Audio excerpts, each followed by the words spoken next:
Hello, everybody. I have a story today that will be great for a compare and contrast for fairy tales, but also has a very good theme. We're going to talk about bullying today in our story, Big Red and the Little Bitty Wolf, a story about bullying. This is written by Jeanie Franz Ransom and illustrated by Jennifer Zivoin.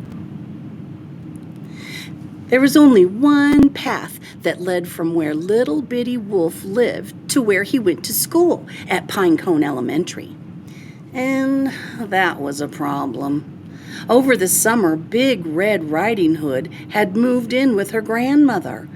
Big Red wasn't just big. She was mean, and now she took the same path through the woods to get to school. Before Big Red moved in, Little Bitty loved to go to school. He loved the soft pad, pad, pad sound his paws made on the path. He loved the feel of the wind tickling his whiskers as it rustled the leaves. And he really, really loved his yellow lunch basket, always packed with his favorite foods. Big Red loved nothing more than teasing, taunting, and terrorizing Little Bitty. Sometimes she jumped out from behind a tree. Sometimes she stuck out her big foot and tripped him. Sometimes Big Red snuck up behind Little Bitty and pulled his tail. Little Bitty tried not to whine. He tried not to whimper.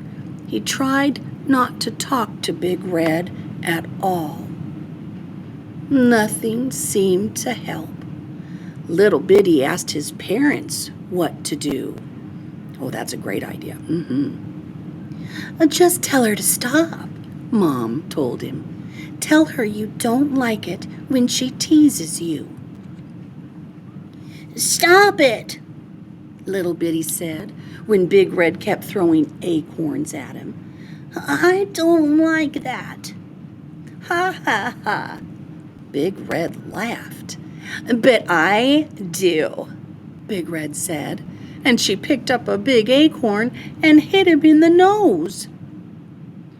Puff yourself up so you'll look bigger, Dad told him. So the next time Big Red pulled his tail, Little Bitty puffed himself up as big as he could.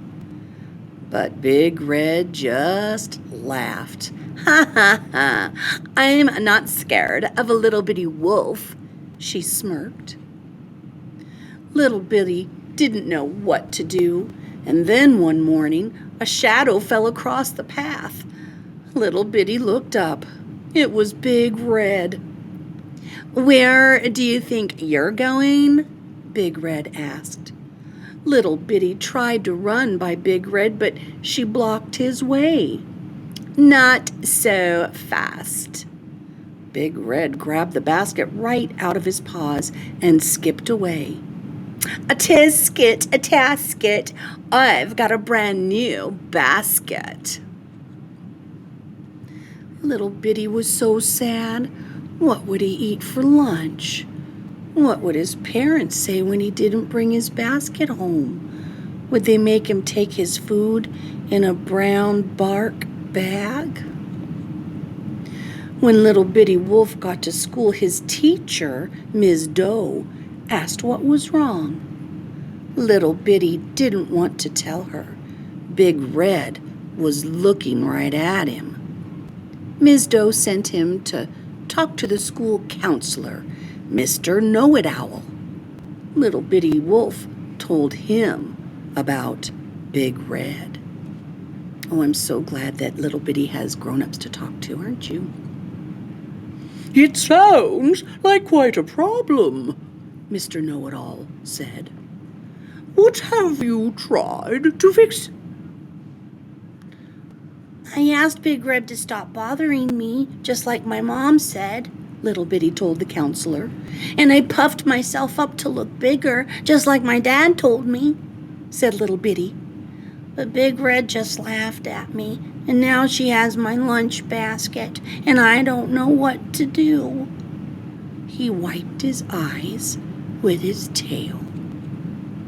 It seems to me you need to do something Big Red doesn't expect you to do, Mr. Know-It-Owl said. Like this. Mr. Know-It-Owl's head spun all the way around. Little Bitty smiled. My, what a nice smile you have, Mr. Know-It-Owl told him. I never noticed it before. You should smile more often. Little Bitty decided he would do just that. On the way home from school, when Big Red jumped out from behind a tree, Little Bitty didn't whimper. He didn't whine. He just smiled. Are you smiling at me? Big Red asked. What's going on?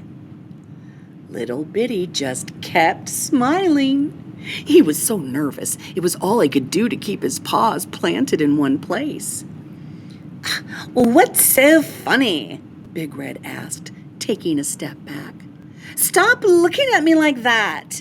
What are you going to do? Bite me? Little Bitty Wolf laughed. What a silly thing to say. Biting was for babies. You can have your dumb old basket back, Big Red said. I didn't want it anyway. She tossed the basket on the ground.